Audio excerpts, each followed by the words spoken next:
Merhabalar, mutfağıma hoş geldiniz. Bugün sizler için patates poğaça hazırladım. Haşlanmış patatesten yapıyoruz hamurunu. Buyurun hemen malzemelerini sayalım. 1 çorba kaşığı margarin, 1 tane kabartma tozu, 1 tane taze maya, yarım çay kaşığı tuz, 4 tane haşlanmış patates, 2 yumurta sarısını üzeri için ayırdım. Yarım su bardağı sıvı yağ, 1 su bardağı ılık süt, yeteri kadar unum var. Ne kadar gittiğini söyleyeceğim arkadaşlar. İlk önce patatesimizi rendeleyerek başlıyoruz işe.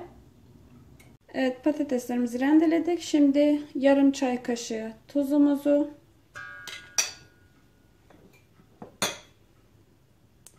yarım su bardağı sıvı yağını,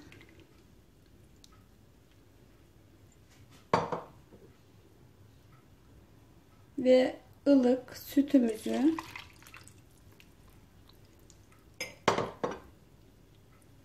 iki yumurtamızı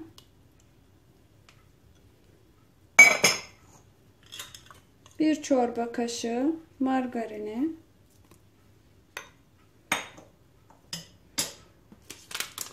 kabartma tozunu, bütün malzemeleri koyup bir hamur elde yapıyoruz. Evet, mayamızı da koyduk. Bunu hemen yoğurmaya başlıyoruz.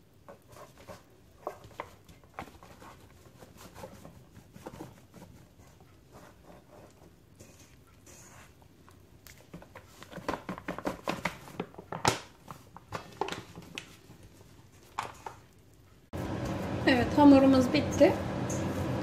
Çok güzel hamurumuz oldu. Şunu belirteyim. Patatesli olduğu için biraz daha fazla yoğrulması gerekiyor öbür poğaçaya nazaran. Biraz daha bir 6-7 dakika yoğurursanız daha güzel sonuç alırsınız. Şu yumuşaklıkta olması gerekiyor. Eli yapışmayan. Gayet güzel. Şimdi bunu 1 saat mayalanmaya bırakıyoruz. Evet arkadaşlar, hamurumuz kabardı. Yaklaşık yarım saat tuttum. Yarım saatte gayet güzel kabardı. Şimdi bunu tezgahıma alıyorum. İlk havasını çıkartıyoruz her zamanki gibi.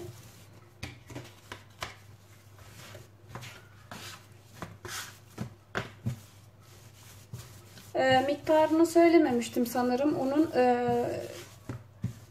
3 su bardağı un kaldı arkadaşlar. Yani 600 gram un gitti bu hamurumuz için. 1 kiloda. Evet, hamurlarımızı parçayı böldük. Şimdi hemen bezelerimizi yapıyoruz.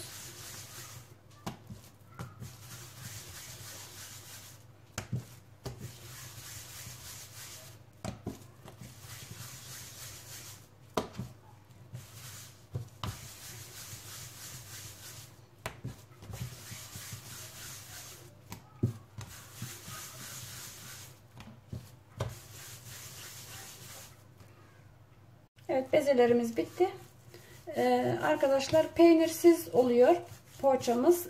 Patatesli olduğu için peynir koymuyorum. İsteyen peynir koyabilir. Böyle de çok güzel puf puf yumuşacık poğaçamız oluyor. Ama üzerine kaşar peyniri koyacağım. Böyle yuvarlıyoruz. Şekil veriyoruz. Şu şekilde. Şöyle. Hemen tepsimize sıralıyoruz. Bir tane daha göstereyim size.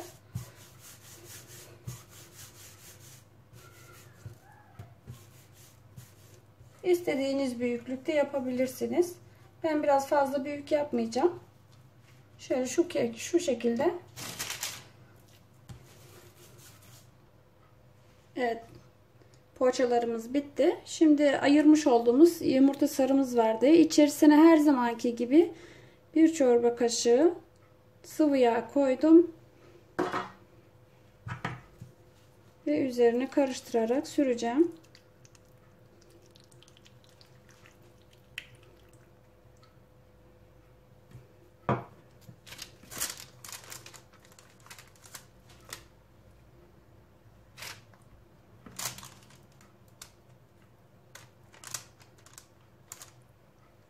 Evet, yumurtamızı sürdük. Şimdi kaşar peynirimiz var.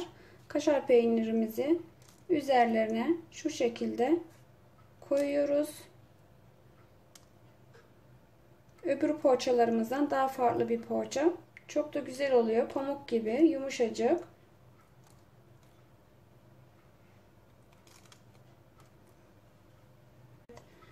Kaşarlarını koydum. Şimdi önceden ısıtılmış 200 dereceli fırınımızda pişiriyorum.